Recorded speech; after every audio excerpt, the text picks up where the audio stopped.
है चर्चित शेर, तेरे वादों पे कहां तक मेरा दिल फरेब खाए, कोई ऐसा बहाना कर मेरी आस टूट जाए। ठीक यही स्थिति है बंगाल के हिंदी भाषी समुदाय का।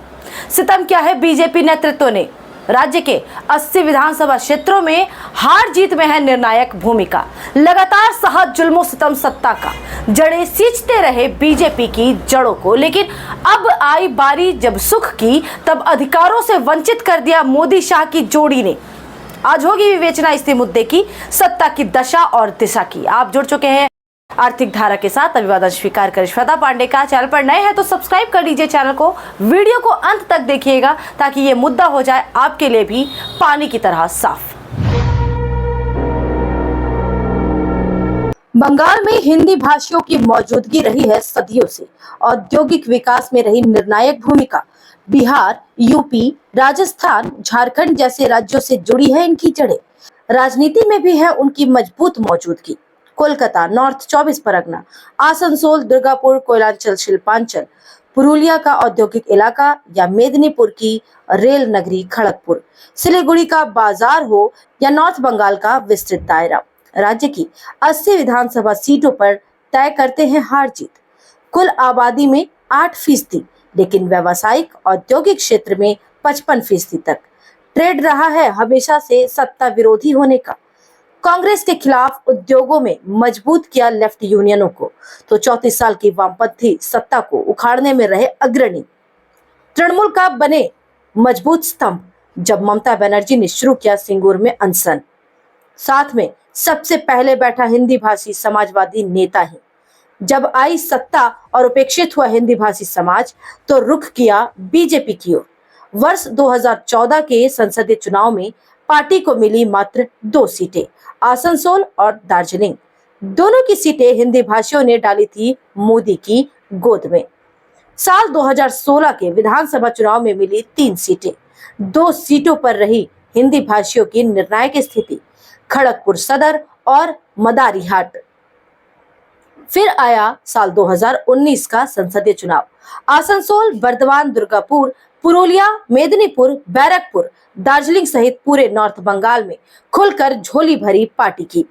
वर्ष 2021 के चुनावों के बाद सत्ता ने अपना लिया कड़ा रुख। संवैधानिक अधिकारों से किया जाने लगा वंचित, छीने जाने लगे रोजी रोटी के अधिकार, सरकारी नौकरियों के अधिकार से कर दिया गया वंचित। बंगला पक्खो जैसे संगठन हो गए अत्यधिक सक्रिय। कमजोर हिंदी भाषी होने लगे हिंसा का शिकार। मारपीट, गाली गलौज और अपमान की हर सीमा हुई पार। लेकिन छोड़ा नहीं बीजेपी का साथ। साल 2026 में पूरा हुआ सपना। 293 में से 207 सीटों पर मिली जीत। हिंदी समाज था सबसे अधिक उल्लासित। बदलेंगे हालात, प्रताड़ना से मिलेगी मुक्ति, सोनार बांग्ला में उनका भी होगा अधिकार, बेहतर कर पाएंगे अपना व्यवसाय और रोजगार, सत्ता में भी मिलेगी भागीदारी ताकि सरकारी निर्णयों में सुनी जा सके उनके दुख दर्द। लेकिन दुख है कि कम ही नहीं होता। मोदी शाह ने शपथ दिलाई 6 मंत्रियों की, अपने सभी वोट स्टॉक होल्डरों का रखा पूरा ख्याल, खुल कर दिया प्रतिनिधित्व, लेकिन वंचित रहा हिंदी भाषी समाज। शुवेंदु अधिकारी बने सीएम, बंगाली समुदाय के प्रतिनिधि दिलीप घोष, महिला प्रतिनिधि बनी अग्निमित्रा पाल, राजवंशी समुदाय से मंत्री बने निशित प्रामाणिक, मतुआ समाज को मिला सम्मान अशोक कीर्तिनिया के रूप में। आदिवासी समाज भी शामिल हुआ सत्ता में। खुदीराम टुडू को मिला समाज के विकास का दायित्व। तो कहां रहा हिंदी भाषी समाज? ममता से लेकर शहर तक का हर टीएमसी नेता देता था गाली। हिंदी भाषी ही है बीजेपी के झंडे ढोने वाले, उसे वोट देने वाले। लेकिन जब आई न्याय की बारी, जब आया अधिकार का समय, तो दूध में मरी मक्खी की तरह फेंक दिया गया बाहर। आहत है इससे पूरा हिंदी समाज। ऐसा नहीं है कि बीजेपी के पास नहीं है मंत्री बनने वाले हिंदी भाषी विधायक। काफी प्रशासनिक दक्षता है उनमें, राजनीतिक समझ और विकास का विजन भी। लेकिन राजनीतिक उपेक्षा और नियति उपेक्षा की रही है बंगाल की हर सत्ता की। विख्यात कवि रामधारी सिंह दिनकर ने लिखी थी महाभारत पर रश्मि रथी। उसकी चंद पंक्तियां मौजूद है पूरी तरह से मौजूदा हालात में। दो न्याय अगर तो आधा दो। दो न्याय अगर तो आधा दो, पर इसमें भी यदि बाधा हो तो दे दो केवल 5 ग्राम, रखो अपनी धरती तमाम, हम वही खुशी से खाएंगे, परिजन पर असी ना उठाएंगे। दुर्योधन वह भी दे न सका, दुर्योधन वह भी दे न सका, आशीष समाज की ले न सका, उल्टे हरि को बांधने चला, जो था असाध्य साधने चला। जब नाश मनुज पर छाता है, पहले विवेक मर जाता है।